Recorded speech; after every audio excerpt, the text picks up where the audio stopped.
안녕하세요, 신비박스입니다.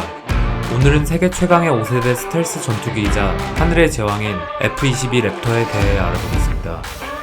미국은 1970년대 냉전 당시 소련의 신형 전투기에 대응할 전투기의 필요성을 깨닫고 1981년 F-15 이글과 F-16 파이팅 팔콘을 대체하기 위한 전투기 개발에 착수했습니다. 1982년 미국은 차세대 전투기 개발 사업인 ATF 사업을 공식적으로 시작해 본격적으로 소련 전투기를 압도할 수 있는 전투기 개발을 계획했고, 보잉, 록히드, 노스롭 그루먼 등 미국 굴지의 방산업체들은 차세대 전투기 개발 사업에 뛰어들었습니다. 미 공군은 방산업체들에게 차세대 전투기 최소 요구 조건을 내걸었고, 작전 반경 800마일, 이륙 총 중량 5만 lbs, 짧은 활주로에서도 가능한 이착륙, 전방위적인 스텔스 능력 등 당시에는 거의 불가능한 기술 구현과 요구 조건이었습니다. 하지만 이러한 조건에서도 록히드, 노스롭, 맥도널드 더글라스 등 7개의 업체가 참가했고, 연구 과정과 업체의 프로토타입 모델, 설계 보고서 등을 검토하여 결국 록히드사와 노스롭 그루먼사 2개 회사의 경쟁 체제로 굳혀졌습니다. 1986년 미국은 록히드와 노스롭 양사와 계약했고, 록히드는 보잉, 제너럴 다이너믹스와 컨소시엄을 구성하여 시제기인 YF-22를, 노스롭은 맥도널드 더글라스와 컨소시엄을 구성하여 시제기 YF-23 개발에 착수했습니다. 당시 기술력으로는 거의 불가능한 요구 조건에 개발의 난항을 겪었지만 1990년 4년간의 개발 끝에 드디어 YF-22와 YF-23이 모습을 드러냈습니다. 수차례의 시험 비행과 데이터 분석을 통해 YF-22가 YF-23보다 전반적으로 우세한 모습을 보이는 것을 확인했으며, YF-22가 보여준 능력은 모두의 예상을 월등히 뛰어넘었고, 공중의 황제라고 불러도 부족하지 않는 F-22 랩터가 탄생하는 순간이었습니다. F-22를 전투기의 제왕으로 만든 것은 레이더와 스텔스 능력입니다. 전투기의 눈이라고 불리는 A사 레이더로 최대 250km까지 떨어져 있는 적이나 적의 공격을 탐지하고 아군에게 정보를 제공하는 공중 조기경보 통제기의 기능까지 가지고 있습니다.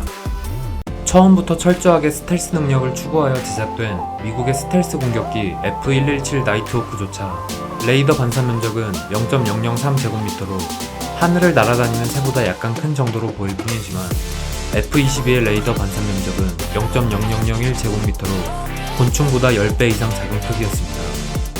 사실상 레이더 탐지가 거의 불가능한 수준이라고 볼 수 있으며, 이러한 스텔스 기능에도 기동성 또한 우수했고, 레이더, 광학장비, 통신장비, 전자전 대응장비 등 F-22의 소프트웨어는 초당 최대 500억 개의 명령을 처리할 수 있는 슈퍼컴퓨터급의 성능을 발휘하고 있습니다.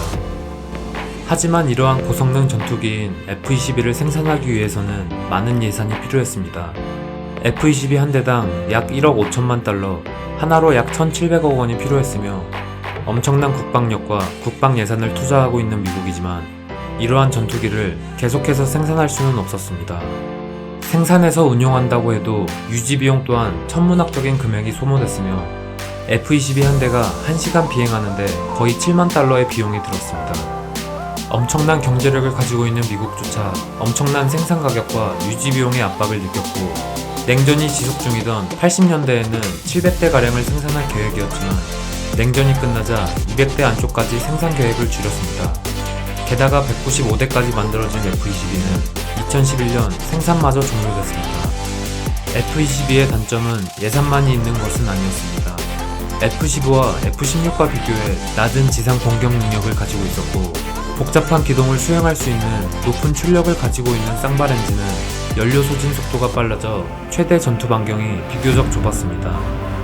하지만 공대지 능력이 충분한 F-15와 F-16으로 커버했고, 전투 행동 반경은 공중급유기를 통해 전투 지속 시간을 연장했습니다. 그리고 실전은 아니었지만 적을 압도하는 F-22 랩터의 화력은 2006년 알래스카에서 열린 노던 엣지 훈련을 계기로 전 세계에 알려졌습니다. F-22와 F-15가 속한 블루포스와 F-15, F-16, FA-18이 속한 레드포스 간의 모의 공중전에서 F-22는 단 한 대도 격추되지 않고 144대를 격추했으며, 결과적으로는 레드포스 241대가 격추될 동안 블루포스는 겨우 2대만이 격추됐고, 그마저도 F-22가 아닌 F-15 2대가 격추됐을 정도로 공중에서는 F-22를 이길 수 있는 것은 존재하지 않았고, F-22가 등장한 지 거의 30년이라는 시간이 지난 지금도 F-22를 뛰어넘는 전투기는 나오지 않고 있습니다. 전문가들은 F-22를 두고 외계인이 쳐들어오지 않는 이상 쓸모가 없는 전투기라는 등 현재 세계 군사적 상황을 봤을 때 너무 압도적인 화력이라고 하지만 미국은 F-22를 넘어서는 6세대 전투기 사업을 계획하고 있다고 알려져 있습니다. 그리고 개발 초기만 해도 로키드사는 한국 등 우방국에게 F-22를 판매할 계획이었으나 생산 대수의 감소와 너무나 압도적인 화력으로 인해 수출 금지가 내려졌으며 2011년 이후 생산까지 되지 않고 있어 아직까지 미국을 제외한 다른 나라는 F-22를 운용하지 못하고 있습니다. F-22는 2014년 발생한 시리아 내전 당시 IS를 공습해 첫 실전을 성공적으로 해냈으며 2011년 북한의 연평도 포격 당시 오키나와 미군 기지에 주둔하고 있던 F-22 편대를 한반도로 급파하여 유사시 작전에 투입되기 위해 준비하기도 했습니다. F-22는 공중의 황제이자 하늘을 지배하는 왕인 만큼 밀리터리에 조금이라도 관심이 있는 사람들은 대부분 알고 있을 정도로 유명해 영화나 게임, 만화 등 대중매체의 단골로 등장하고 있으며 외계인이 쳐들어오지 않는 이상 쓸모가 없는 전투기라는 전문가의 말처럼 외계인을 소재로 한 영화에 특히 자주 나오고 있습니다. 2007년 개봉한 영화 에일리언 대 프레데터 2와 2011년 개봉한 영화 스카이라인, 2013년 개봉한 퍼시픽 림에서 F-22가 등장했으며 마이클 베이 감독의 트랜스포머에 등장하는 디셉티콘 스타스크림이 F-22로 나오고 플라이트 슈팅 게임 에이스 컴뱃 시리즈와 폭스 시리즈에 F-22가 등장해 많은 영화 팬들과 게임 팬들에게 다시 한번 F-22를 알리는 계기가 됐습니다.